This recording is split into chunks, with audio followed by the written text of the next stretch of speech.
Hi, everyone. Welcome to my podcast. And this is Mathieu, Vibrant Health. And I have a very special guest named Barbie that's going to be joining us today. And she has a really amazing healing story. And I was very touched. She reached out to me last week and said, Michael, I like your content and I have a short story, a healing story of my own that I'd like to share. And I'm wondering if you might help me tell it. So here we are. So welcome, Barbie. Thanks for coming on. Hi, thank you for having me. Yeah, it's an absolute pleasure. So I think for getting started, I'm going to have you do just like the 1 to 2 minute quick version of your story, and then we'll come back and fill in the details. Okay. So, go ahead. All right. So I really kind of feel like I've been sick my entire life. Even when I look at baby pictures of myself, I have bright red cheeks and some kind of skin issues all the time.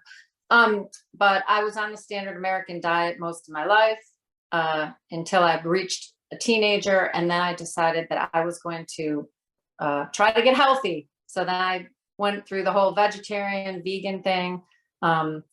I started developing some pretty bad symptoms, the worst of which was terrible facial pain at around the age of 21. It just felt like I had a sunburn on my face constantly. And then I went through years and years of trying to solve that problem. I had some other problems. I had itching all over my body. I had sciatica pain. I had terrible eye problems. And then finally, around 2019, I found Michaela Peterson on YouTube, and she was talking about some of the same issues, terrible mental health issues also. And I decided I'd try carnivore, and this is my second round of carnivore now, and I finally got it right and have received a lot of healing from it. So that's where I'm at now. And how long have you been carnivore the second time? I'm going into my 5th month. Oh, so still pretty early then. Yeah. Big picture. Okay. Mm-hmm. Cool. Yeah. That's all. And then where would you say you're at with symptoms at this point? Well, so I'd say the most major symptoms I still have are with my eyes. I've had some terrible problems with my eyes over the years. Yep. But miraculously, the facial pain after, probably about the last 2.5 weeks, my facial pain is gone, which is absolutely miraculous because I haven't had a single day without it for over 30 years. Yeah. So that's incredible. Yeah. Yeah. Awesome. Well, cool. So let's jump in now and kind of start early on, maybe what your diet looked like when you were a kid at some point. Okay. Well, when I was a kid, I mean, it was, my parents did cook at home. So it was, we did have like nutritious dinners, but it was, meat, vegetables, potatoes, all of that. But it was also Twinkies and cereal and bread and all of that stuff. Yeah. And it wasn't until, I guess, somewhere around high school, I started hearing about things like partially hydrogenated oils and high fructose corn syrup and that they were bad. And so then I started reading labels, driving my parents crazy because I wouldn't eat anything with those in it. And I got really somehow interested in nutrition and health. And of course, that was around the time when they were touting all of the low fat everything. So I literally wiped every bit of fat out of my diet. I remember I still was eating the junk food because I didn't really realize that, I mean, I don't know. It was like, I would only eat chicken breasts though at home. I would not eat any red meat. I cut that completely out.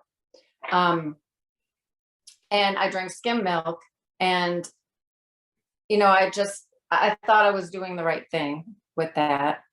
And then as I got into college, I kind of cut the junk food out more because I started feeling like I really had to just go healthy, so up until then, I didn't start with the facial pain until I was 21. So, but all through my life, I had skin issues. I would get hives. I would get, I always kind of felt like I had this creepy crawly feeling under my skin.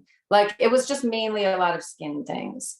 But then when I was in college, so at that point I was still eating meat, but it was just like chicken and low fat, everything. And that was when around 21, I started getting the facial pain. And the way I would describe it is almost like a sunburn on my whole face, or like my nerves were exposed, or just, I could just feel this burning on my face all the time. And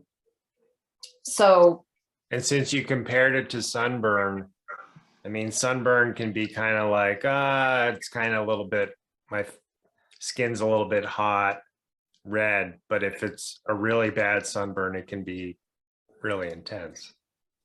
Yeah, and it was pretty much intense all the time. It was and it did get flushed, and it got, especially, if I would, like, at that point, if I started drinking at 21, so I don't know if that was, something that made it worse. And I didn't drink a lot in college or anything, but anytime I would drink, it would get worse. It would get flushed and red and whatever. But most of the time there was no visible signs of it. So it was also hard to go to doctors. And I went from neurologist to neurologist, and they kept saying, we don't see anything. And they just they said it was atypical facial pain because they had no idea what it was. And at one point I was on 3,800 milligrams of Neurontin, which is outrageously high. Yes, that's a lot. Yeah. And also, I didn't mention this, but back in high school is when I started with a lot of mental health issues too. It's like just debilitating depression. Yep. And so I went from doctor to doctor with that also. I think I've been on every antidepressant there is, and nothing has ever really helped it. Yeah. So nothing touched the facial pain and nothing touched the depression. No. Wow. Yeah. No. And then as I got, I'm sorry. Go ahead. No, I was going to say, as I got older, I had more problems. I started, I had fibroids in my breast. So I had surgery on that when I was in my early 30s. And then I had 2 pregnancies. My first one, I do have a daughter, but it was a very difficult pregnancy. And at the very end, my placenta broke away. So that was an emergency C-section. Yeah. And then my second pregnancy was ectopic. So I feel like there's always just been, things wrong with my body for some, and then I had my gallbladder out also. So it's just seems like it's been one thing after another, but sure. Yeah. So, from following me on Instagram, I'm on my own oxalate healing journey, and I am eating a carnivore diet too. But I'm wondering, and I know you've looked into that. You had one visit with Sally Norton. So I'm guessing you're probably pretty familiar with what are the foods that are highest in oxalate. So if you look back and I'm not trying to make everything about oxalates, but if it's there, it's always curious and interesting to me. But looking back on your diet over the years, at growing up as a kid, were you eating a pretty high oxalate diet as far as you know? Oh, absolutely. As a kid, it was probably the chocolates and potatoes and those kinds of things. And then as I got healthy, I definitely went through the spinach smoothie phase. Yeah. I started eating sweet potatoes because I thought they were better than regular potatoes. Yeah. I started eating quinoa because I thought it was healthier than other grains. Yeah. Definitely. When you look at the list, and yes, I had to switch to dark chocolate. So yeah. Yeah. And I drank tea. All of the things that you think are healthy, and it's very frustrating when you hear about it, because I hear Sally say all the time, like she thinks she was trying. It's always the people that are trying to be healthy, and we end up hurting ourselves. My favorite thing to say was always, I'm the sickest healthy person that I know, because I thought I was trying to be so healthy and I was always so sick. So yeah, I can totally relate to you there. Mm-hmm. I don't think I said those words, but they definitely were part of my thinking. It's like, how come somebody who's trying to do all the right stuff, at Mm-hmm. least according to the nutrition gods that were out there growing up? And yeah, how could I? Yeah. And I just, in my case, I got to the place where I just kind of assumed I had a lemon of a body. And I just fundamentally, so I was looking at everything and thinking, God, were my parents like in a really horrible place when my mom got pregnant? And so I've just been messed up from the beginning. So, I so if, thought that. Yep. yeah, yeah. And then I don't know if it's worse or better to find out that, oh, in my quest for doing good to myself, I'm the one who screwed myself up. I've had those moments too, a lot of regret, like what would have been, because, I think I wrote to in my note that I don't have a single memory of the last 30 years without the facial pain. Like I remember the day my daughter was born, the day I got married, the day I graduated from high school and college. Like the facial pain was just clouding all of it. I would wake up every single morning and that was the first thing that hit my brain is your face still hurts. And it Yeah. sounds so crazy to say, but it's because it's just a weird condition, but it's just miraculous now to wake up and not feel it. Yeah. But I think I told you, huh? Is it still early enough that you have to pinch yourself and say, hey? Absolutely. In fact, I tell my husband every day, I'm like, I hope that it doesn't come back today, Yeah. And it's crazy. So with that level of pain, did it make it difficult to sleep? No, sleeping was actually the only relief I got. In fact, I loved sleeping. Okay. So it didn't interfere with you falling asleep. no. Okay. Because I remember once, this silly side story just for comic relief or something. Anyway, I got when I was in Europe after college, I had someone cut my hair in a different way that I was always hated my ears. I thought I had ugly ears. Anyway, so this guy, at the hostel cut my hair, and without asking me, he cut it off my ears. And then I went for a hike up in the Alps, and that night I was like in and out of sleep the whole night, but not enough to figure out what was going on. But I had sunburned the tops of my ears. Oh no. So anyway, when you said, the feeling of sunburn on your face and all of that, I just, where I went, it's like, oh, I could imagine that interfering with sleep. So that's great. You were able to fall asleep through it. Yeah, I was able to sleep, but it just, I think back too about even things like I would get invited out with friends and like, I mean, it stopped me from doing so many things because I couldn't get when I was awake, I could not get my mind off of it. Yeah. So, yeah. Wow. So, remind me again when let's see. So you already had stuff off and the facial pain started in your 20s, but you were still eating meat then? You had just gone like really low fat? Yes, I was eating meat, but like only chicken. Yeah.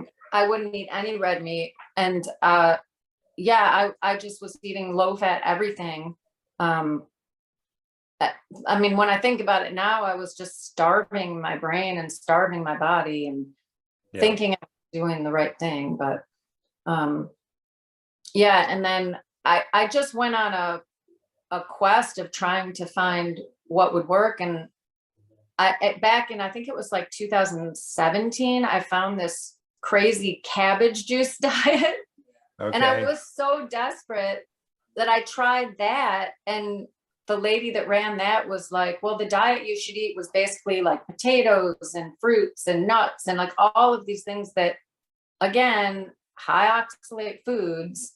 So I remember back then my itching was so bad. At one point I was sleeping with 5 ice packs at night because my entire back was itching. My arms were itching.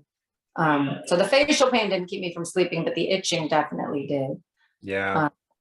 Yeah. Oh, Wow. And you did that for the cabbage juice thing. You did that for a year. I did it for a year. Yeah.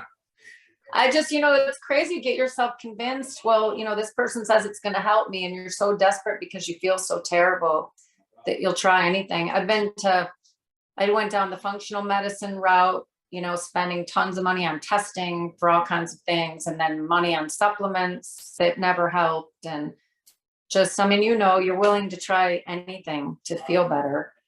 Yeah. So. Yeah, absolutely. Yeah. How were, so a lot of people who go on a high ox or that are on a high oxalate or go even higher oxalate in their diet, they often have trouble with digestion can be a big thing. So any symptoms there for you? I've had chronic constipation my entire life until I went carnivore. Oh, wow. Back earlier, probably in my 30s, I had some reflux, indigestion, stuff like that. But yeah, since I've been carnivore, I've had absolutely perfect digestion. Yeah, that's awesome. Yeah. And then how about any irregularities or abnormalities with your menses through your life? Not really. Just like I said, the pregnancies were bad. Yeah. So for some reason, my body didn't want to really be pregnant. And it was, I do remember, it was funny. I was vegetarian when I was pregnant, which is probably why my body wasn't happy being pregnant. But I do remember craving meat when I was pregnant, and I didn't listen to my body. Yeah. But which is very unfortunate. Yeah. Because then I raised my daughter on almond milk and peanut butter and all of that stuff. So yeah. Yeah. Lots of regrets. So how is her health now, if it's okay to ask? Oh, it's fine. Well, so she actually ended up at 14, she became anorexic. Yep. And the more I look into all of this, the more it seems like there might be a relationship to eating disorders also with these bad foods. And she's in her 20s now. And of course, because I raised her that way, she's still, she won't really listen to me because, of course, when I tell her, try to tell her about carnivore, then she gets into the eating disorder mind of restricting foods. So she won't do that. And when she was in recovery, they told her that there are no bad foods. So she's got that in her head. So, oh yeah. Yeah, so it's difficult. So far, her health, she's had some issues. She's got a few health issues that I think are related, but she won't listen to me right now. So. Okay. How about anything in the musculoskeletal joints, muscles, everything from, twitchings, muscle spasms, joint pain, anything like that? Yep. I suffered from a sciatica pain for a long time. Yep. And that finally, after I tried carnivore the first time in 2019, when I went back to eating vegetables, I did keep the meat in my diet. It was very meat heavy, but I did add in other foods. And the sciatica eased up at that point. Okay. But then I also had just up until this newest stint with carnivore, I had knee pain every time I bent down. It was starting to really give me problems, but that's gone now too. Okay. So, yeah. And so, really, I think too, the facial pain was terrible, but I also have really suffered from debilitating the mental health. I unfortunately ended up in, the mental health wing of the hospital for 2 weeks. And I even had electric shock therapy. Wow, and that's intense. Yeah, it was awful, and it did nothing to help. So. And was that from the depression deepening? Is that why you ended up going? Yes, back in it was about 2011, 12-ish. My mental health was so bad that, like, looking back, I feel like I don't even recognize that person. I could not think straight. I was making terrible decisions. It was just, I don't know if it was the combination of that and the facial pain. And, it was just, I kind of felt like I was just going crazy and losing control of my world a little bit. And, my marriage ended up breaking up, my first marriage. Yep. There was a lot of pain. And when I look back, because I'm so much better now, like I do still have bad days, but it's so frustrating to think that if I had just been eating a different diet, maybe none of that would have happened, and it's just, you feel like you kind of look back and feel like, wow, I just feel like I've wasted so much of my life for something that was so preventable. Yeah. And it's sad. Yep. Well, and that's why I'm seeing those changes in myself, and also I'm just feeling in some ways like I don't even have any choice. It's like it's part of my journey to just do whatever I can in my part of the world to get the word out and Right. let people know there's some things we can do. Yeah, that's what I mean. I don't typically, I'm more comfortable writing than I am speaking most of the time, but I just feel like there's so many people hurting out there. I run into people every day, and I watch Loak's grandma on Instagram. I love her. I love her attitude. Like, I wish that I could approach people like she does, and because when you know things that and you see people suffering, you just want to help them. So I felt like, well, at least if I shared my story, there might be somebody out there that's suffering from the same crazy thing that I suffered from. And yeah, absolutely. Yeah. Well, and Loak's grandma had the benefit of growing up in Long Island. So true. She's great.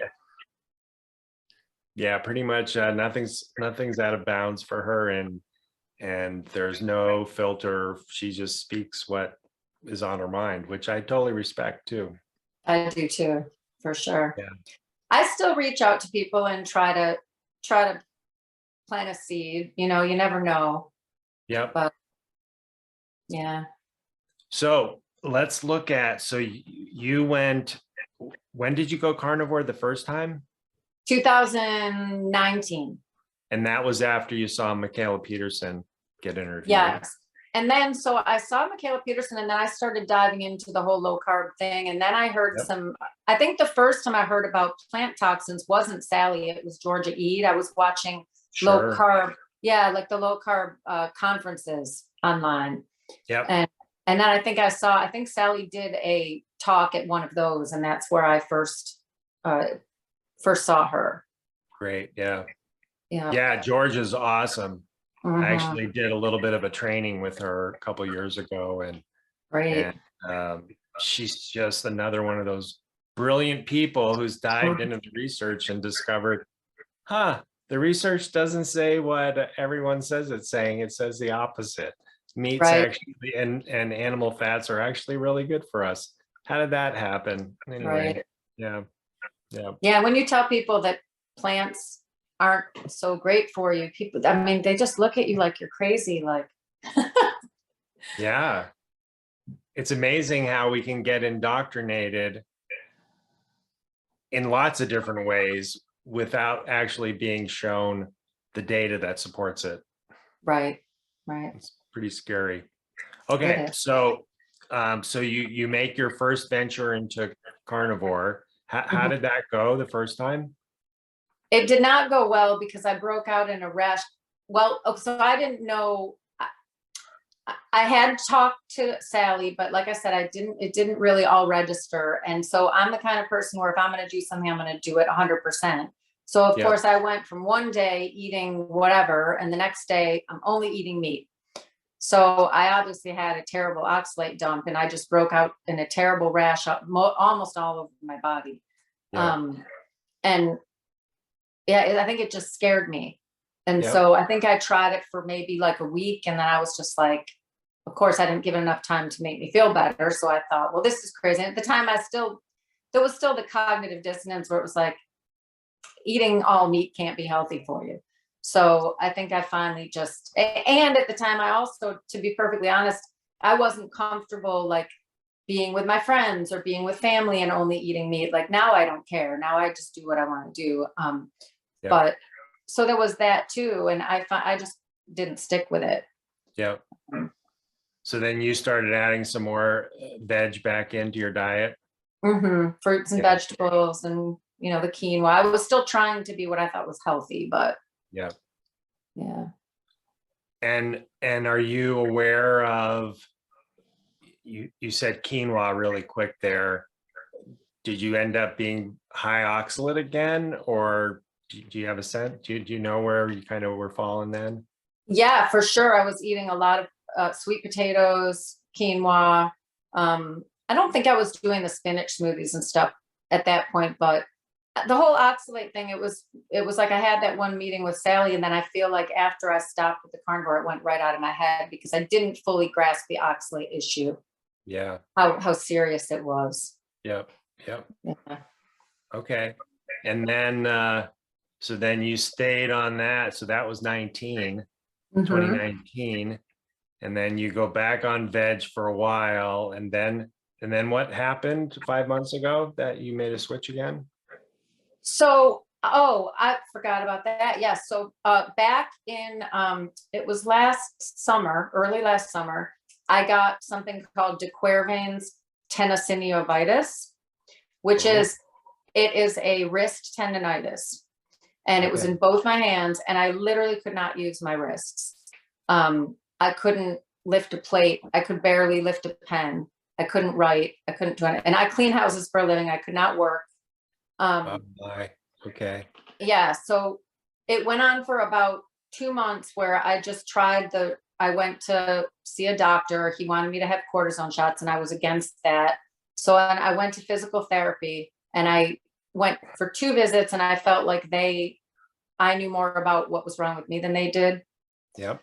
So I'm a researcher. I mean, I'll sit and research forever. So I actually found this person on YouTube who said, he said that tendonitis is just an inflammation issue. He said, it's not. He said, don't get surgery, don't whatever. He said, follow my program. So I bought his program. It was a lot of icing and massaging. And he was saying how tendonitis is really just a tightening of your muscles and things. And I think he was a massage therapist, and he developed this technique. So I followed his program, and I started getting a little bit better.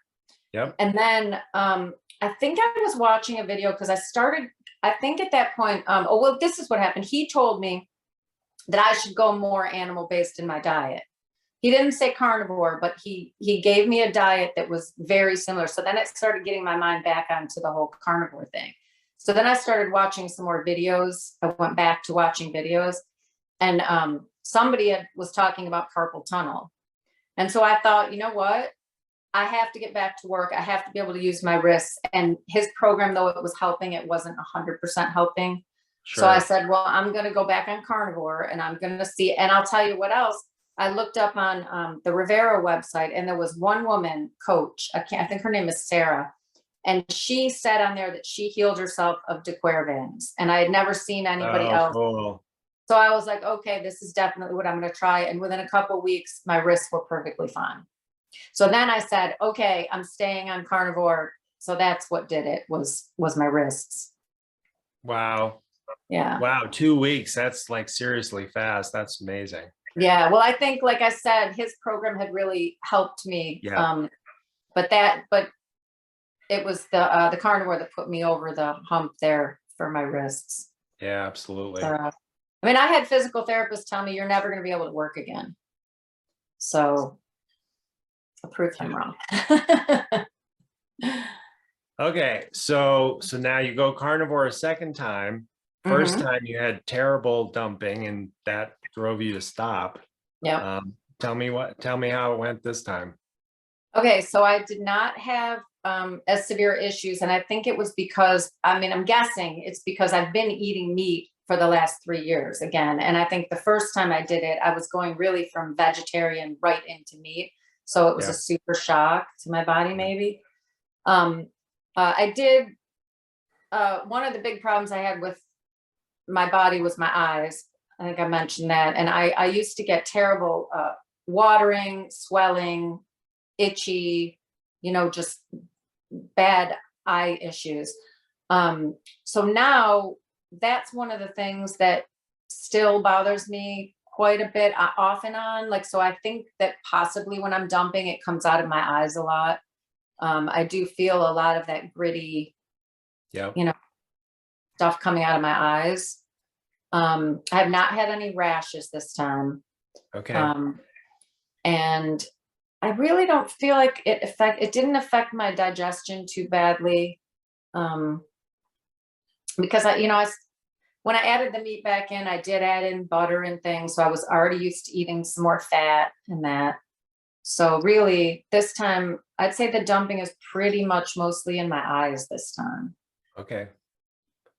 So you talked about having lifelong constipation problems. Did that clear up the first time you went carnivore? It did. Yes. Yeah. And then you didn't drop the meat. So did the constipation problems just stay away? They were not nearly as bad as they were when I was vegetarian, but I did still have some issues. Yeah. I feel like I'm just one of those people that anytime I eat vegetables, my body's going to react. And, I was back to eating a lot of salads with my meat and that kind of thing. So yeah, I definitely had the bloating and the constipation again, but just not quite as bad. Okay. And then how is it now? I'm perfect. Yeah. That's awesome. Nothing. Do you, it's recent enough. Do you remember how long it took? You mean when I went on carnivore? This last time? Yeah. I mean, I would say within the first couple of weeks, I was fine. Yeah. Okay. Yeah. That's amazing. Yeah. Yeah. That whole fiber myth, boy, it just persists. Yeah. It's incredible. It's incredible. What else was I going to ask you there? Oh, so so you're dumping a lot through your eyes, the constipation's gone away. Not much in the way of oxalate dumping symptoms in these past 5 months. Are you doing, some of us in the, going low oxalate world, we're finding we have to supplement a lot of electrolytes, sometimes B vitamins. Sometimes we focus on, minerals with citric acid in them because that can keep the crystals from growing and sometimes maybe even weaken them or the such. Are you doing any supplementation to help things along? So I am. It's interesting that the man that was helping me with my wrists, one of the other things he told me to do is take B vitamins, vitamin D, and what else did he say? Oh, magnesium. So I supplement with all of those. I think I was super magnesium deficient. I think we all are. So many. Yeah. And I also do, I put lemon juice in my water because I know, Sally talks about the lemon juice. And I do electrolytes, not all the time, but I've used the element in my water. Yeah. And I salt, if I don't have that, I'll salt my water. Yep. Yeah. Yep, So I do that too. Yeah. Do you, did you have any problems with dehydration or obvious electrolytes being off previously? I did get a little bit of cramping. Yeah. So I think I did have a few issues at the start. Okay. So.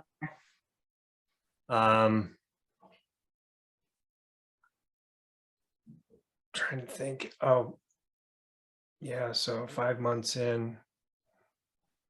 Yeah, for whatever it's worth for people listening, I will mention, I hope for you, things just continue to get better.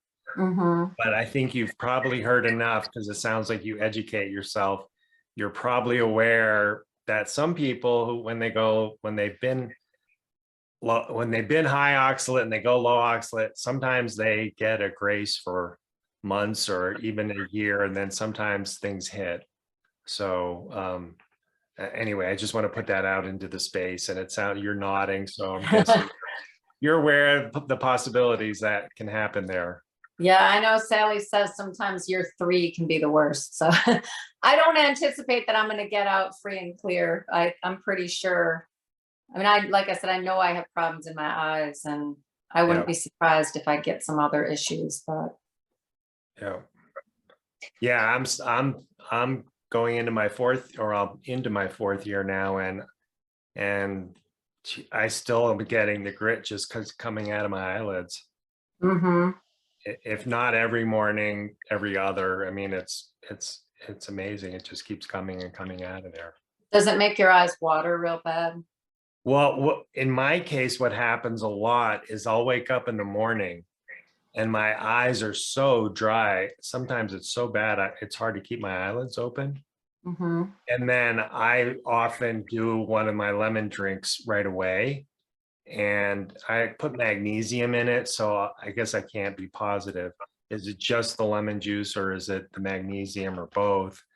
But sometimes, literally within a few minutes, more grit will come out, and then all of a sudden my eyes will get lubed.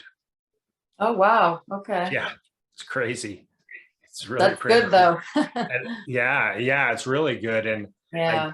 about a year ago, I started thinking, well, maybe I'm doing too much lemon juice because I'm on the edge of having histamine problems too, and lemon juice Mhm. is a bit high in the histamine department.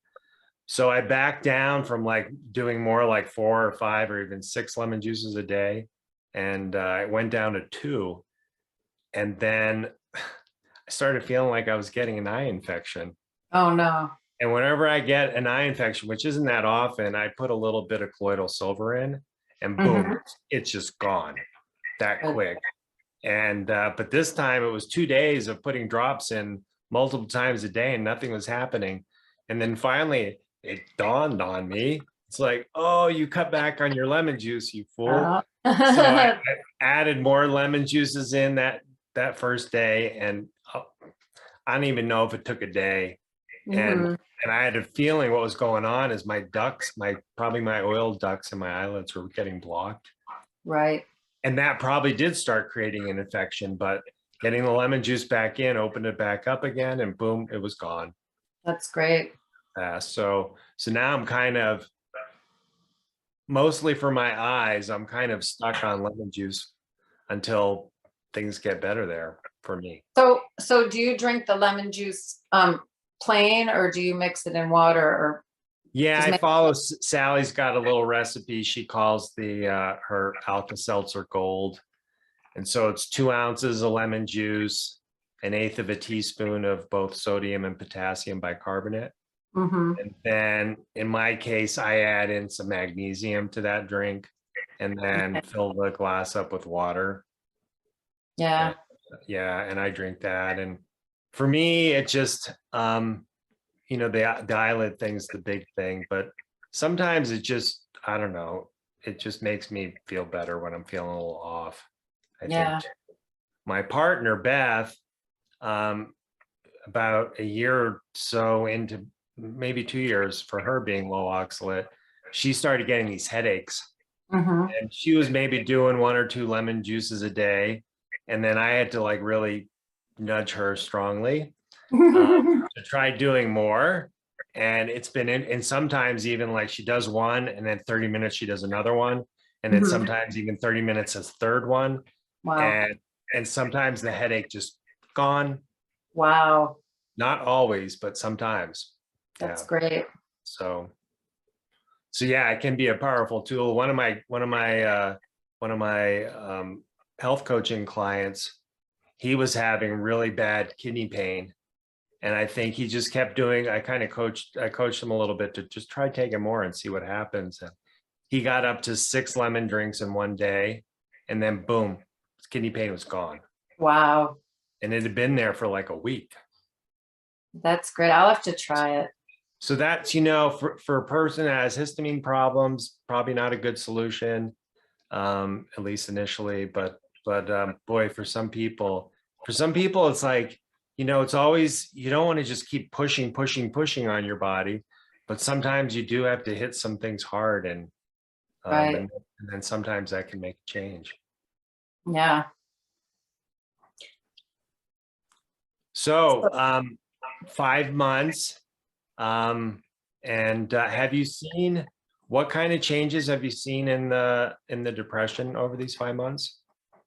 So I definitely have more good days than bad now Yeah. with the depression. Um, I Yeah, I mean, I used to wake up every morning and kind of just be in that really flat, just state. And I don't, that it's not like that all the time anymore. Um, and like I said, I mean, when I was vegetarian, I was almost psychotic. So Yeah. yeah, to be able to feel normal now and just have, bad days is so much better. Um, and I've also noticed just another thing. I had a lot of dry skin and receding gums. And I remember back when I was vegetarian, some of my teeth actually felt loose. Yeah. Um, That's a common one. yeah. And now I don't have that problem at all. Um, I haven't had a cavity since, I mean, really since I started eating meat again back in 2019, because I really did go very meat heavy because I've kind of always believed in the carnivore thing, but I guess I felt like I could be more like keto or whatever. I felt like I needed the vegetables to be healthy. Yeah. Um, but really, it's just such a difference just dropping all of them. My skin feels amazing. Like it's so Yeah. soft and I don't have any dry patches anymore. Um, it's just crazy. I don't feel like And I have hardly any plaque on my teeth or anything. My husband's also doing carnivore with me. Um, and he just went to the dentist yesterday and they actually said, wow, your teeth look really great. They're really clean. that's So, great. Yeah. yeah. Yeah. I'll be curious, is your dentist keeping track somehow of your gums? Well, so we just moved to Alabama in May. So I haven't really had I don't have a history with this dentist, but I certainly will, keep tabs on it. But Yeah. my Yeah. gums are so I, much better. yeah, I just asked because my partner, Beth, when I met her 13 years ago, she was already having trouble with receding gums in her Mhm. late 30s. And her brother is a dentist and he's keeping track with, he has some imaging equipment so he can keep track and compare year to Yeah. year. And just like 4 months ago, she went to see him and her receding gums are healing. They're improving. Oh, that is so great. And most times I think dentists will tell you that's not possible. It's Hmm. kind of like you want to try to maintain it is the best you can do. So Right. hers are growing back, which is super cool. That is great. And she's been carnivore for 4 years too? No, she went low oxalate initially when I did. When I went carnivore, she cut back on oxalates big time. And then Hmm. for her, she's a skin person, kind of like you. She started having little red, almost like pimples, um, all over her body. And that's been constant ever since. I think they may have Really? lessened some, but it's been pretty constant. And sometimes they look like they're whiteheads, but Yeah. it's actually a crystal. It's not pus. Oh my gosh. Yeah, so this little crystal eventually will pop out. Oh, that's so crazy. Yeah, this is such a weird world we're walking in with this healing process. It really is. Yeah. But So I'm so grateful to have, yeah. I feel like with this facial pain gone, I feel like I have a new life, really. yeah, yeah. And are you back at work with the house cleaning now? Oh yeah, I have Yeah, been 2 weeks, pretty much 2 weeks after I went carnivore, I was yeah. back to And your wrists are doing okay. I'm fine, yeah. Yeah, nice. That's super cool. It's really Um, amazing. it's amazing how some healings can be slow, like your eyes are on the slow journey, but Hmm. your wrists are like, boom, we're good. Yeah, it was just, I think, getting that inflammation out. I think that's Yeah, really what it was. yeah, yeah. So it's just Cool. crazy. So I think I have one question left Hmm. that I'm thinking at the moment is, so what's your say a little bit about what your version of carnivore is looking like right now? Okay, so I eat mostly, I eat a lot of ground beef and steak, and I love chuck roast, so I eat those a lot. Yeah. I do eat sardines, because I do feel for my mental health, that's probably good to get the, the oils and stuff from the fish. So I eat a lot of eggs. We do get raw milk here, so we Oh, do drink the raw milk, yeah. and mainly, well, I love the taste of that, but I so my problem on carnivore, which we hear so many people go on this diet for weight loss. Well, I have the opposite issue, which I have a very hard time keeping weight on, which people always say you're so lucky, and I'm really not, because it's just as bad of an issue. And that was one thing when I went strict carnivore, I was losing a lot of weight. Yeah. Um, and so I drink the raw milk now just to get in a lot of extra fat to try to not do that. Um, well, let's see. I think that might be all I'm eating. Are And you, cheese. I have a little cheese. yeah. Do you kind of track macros even a little bit just to get a sense of how much fat to protein you're getting? I have done it. Um, I have tried to do like the 80-20 thing. Um, but I don't know. I just find it to be, sometimes it's just too tedious to do that. So, I do track it sometimes just to make sure I'm getting enough calories, because I tend to not eat enough.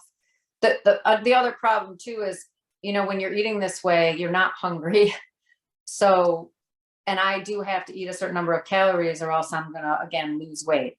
So I do have to track it sometimes just to make sure I'm eating enough calories. But as far as the high fat, I go back and forth. Sometimes if I feel like tracking it, I do, and Okay. Yeah, mm, because especially women in the United States culture, adding in a lot more fat when they drop the carbs can be a really hard thing. mhm.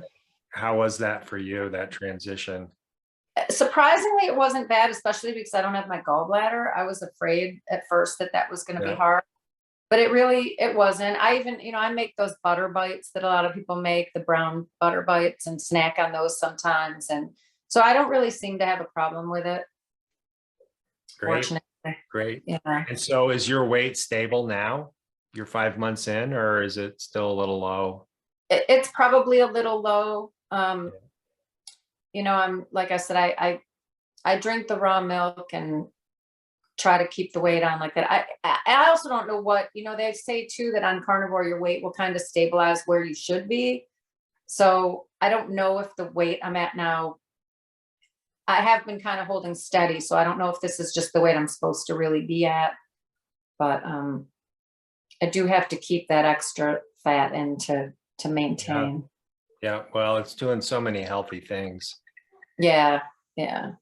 Um, there's a naturopath who's also an osteopath named Elizabeth Bright that I've worked Hmm. with and also follow. And Elizabeth is one of the really good people because she's become a thyroid specialist, and she's really good at making it really clear how, especially a lot of her female clients who have hormonal problems, they have to eat a ridiculous amount of fat at first for their body to heal.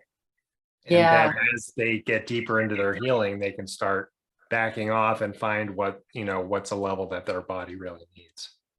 Yeah. And She's great. I know for your hormones, she says it's real important. She's the yeah, stick. She's the eat the stick of butter a day, right?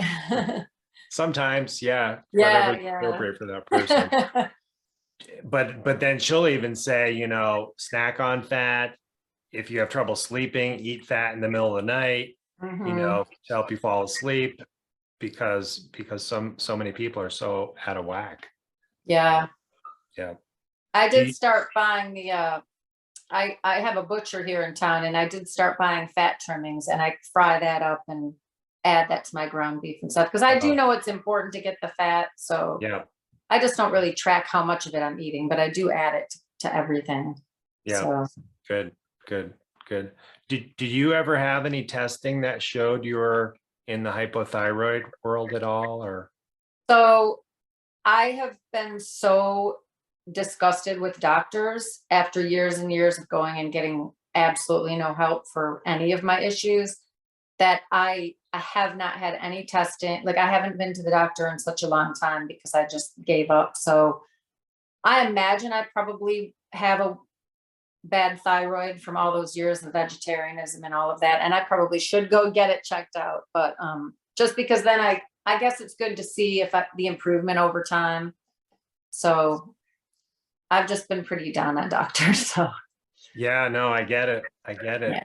And you know, at this point, I mean, you know, testing can tell us things that sometimes symptoms can't. But, you know, before that blood testing was available widely, doctors had to be really good at knowing the common symptoms of hypothyroidism. And then even when they started medicating people, they still had to really track the symptoms so that they could really dial people in on the right dosage. Right. So, you know, yeah. So doctors got really skilled at that.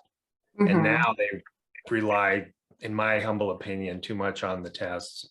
Right. And well, in my research too, I mean, I know most doctors measure like is it TSH? What? And they don't measure like the free T3 and like the other testing. So sometimes I'm like, well, what's the point of going if they're not even going to test the right stuff, you know? So yeah, I don't know. And my insurance will cover TSH and T4. And so every once in a while I pay out of my own pocket to get my T3 tested, and if I want to get reverse T3 tested, and yeah. So we've thought about, you know, doing the outside testing ourselves where you just send away, because I know my husband had a doctor's appointment not long ago and I was in there and I asked if he could do an A1C on my husband. And he said, well, he couldn't because he was in there for he had a bad cough and he just wanted to make sure. So he couldn't run that test because he couldn't code it for the insurance because that's not what our visit was for. So it's also complicated, you know, so I feel like if I did get some testing done, I would probably have to do it through one of those mail-in things. Yeah. Direct Labs is one of the ones you can order your own through. Okay. Have you used that? I have. They're really great. They're great. Okay. Then they can send the order to any lab that's near you. So it's makes it really easy. Because I would like to see where my levels are at and get some testing on him, but I just don't want to argue with doctors about it. So yeah. The other thing, I don't know if you're aware of, it's good to put this out for public too, is it's worth doing a search online.